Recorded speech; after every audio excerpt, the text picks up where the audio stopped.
Olá, tudo bem? Eu sou o pastor João Carlos e eu tenho uma pergunta para que você reflita comigo neste momento. Vamos lá?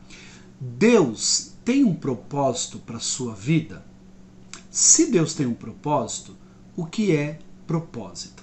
Vamos entender um pouquinho sobre isso? Bora lá? Propósito é intenção de fazer algo. Então vamos então corrigir a pergunta. Deus tem intenção de fazer algo na sua vida? Pense comigo.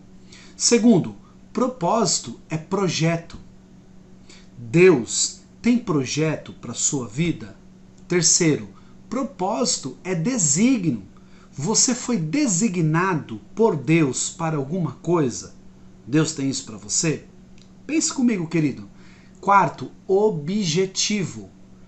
Deus tem um objetivo para a sua vida.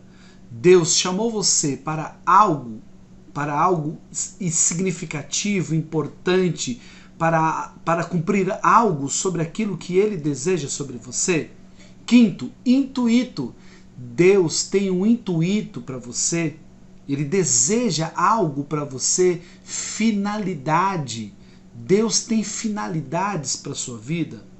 E último, aquilo que se busca em alcançar.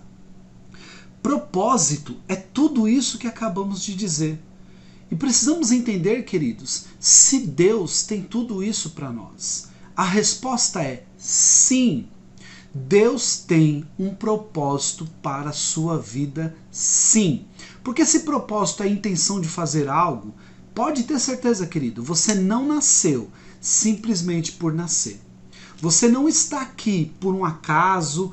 Por acaso Deus me trouxe ao mundo. Não, você está aqui por causa de um projeto específico de Deus para a sua vida. Se nós formos olhar alguns textos da Bíblia, é muito bem claro e Deus deixa bem claro a respeito do chamado.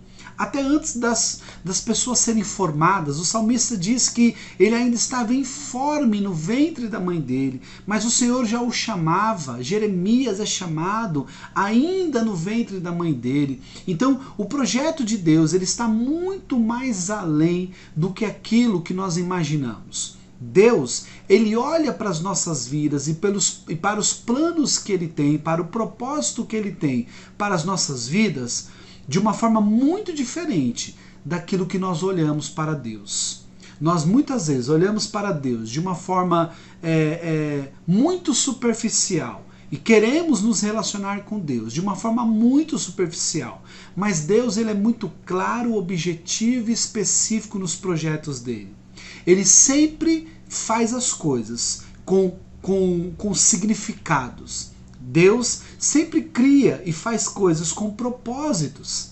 E precisamos entender que fomos chamados para um propósito. Quando vivemos o propósito de Deus, nós alcançamos duas questões muito importantes. Alcançamos algo que através de nós é realizado e porque esse algo que é através de nós é realizado, nós somos alcançados internamente por esse propósito também.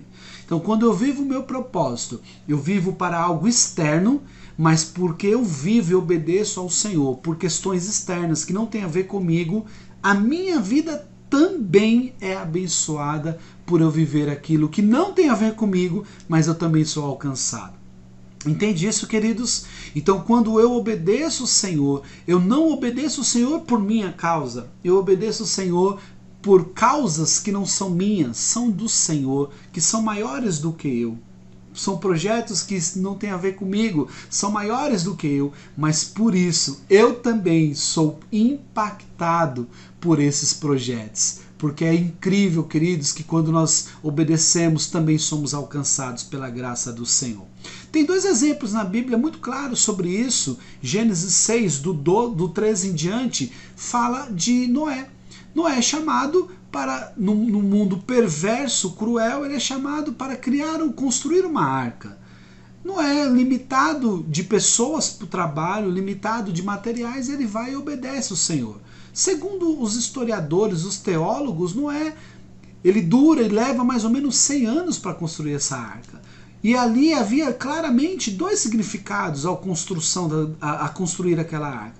primeiro salvar a humanidade. Então estava além de Noé, era um projeto de Deus, não só um projeto de Noé, era um projeto que nasce no coração de Deus. E porque Noé obedece, então há continuidade na humanidade. E segundo, Noé recebe o livramento com a sua casa por obedecer ao Senhor.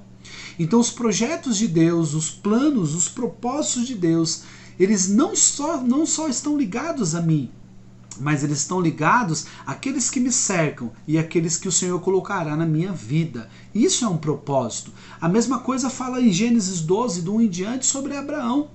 A Bíblia fala que Abraão é chamado para que uma nação fosse criada naquele momento. Uma nação que não existia.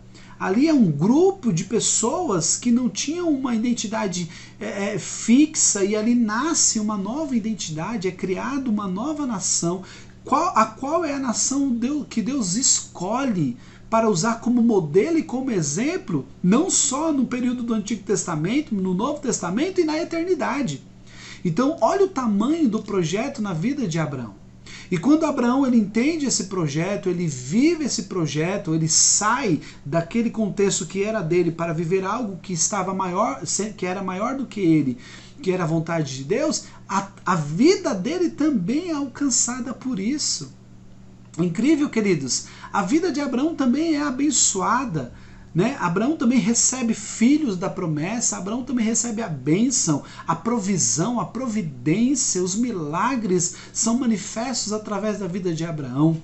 E aí nós temos tantos outros exemplos como isso. Nós temos Moisés, nós temos tantos exemplos na Bíblia, nós temos o apóstolo Paulo e tantos outros que vivem um projeto que são maiores do que ele. Por quê, queridos? Porque a pergunta é, Deus tem um propósito para a sua vida? Sim.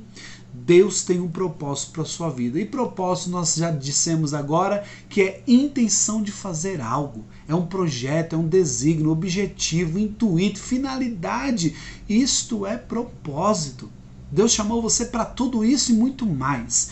E para que eu encerre, João 15,16 diz assim: Não foste vós que escolheste a mim, mas eu vos escolhi a vós. E vos nomeei para que vades e deis bom fruto. Vírgula. A fim de que tudo o que pedirdes em meu nome, Jesus falando, de tudo o que pedirdes em meu nome ao Pai, Ele vos conceda. Mas olha só o centro desse texto. Olha o significado desse versículo de João 15,16. Deus nos chamou para que possamos dar fruto. E é isso que Deus tem para você. Deus tem um propósito para a sua vida? Sim. Deus te chamou para ser frutífero. Deus abençoe e até a próxima, em nome de Jesus.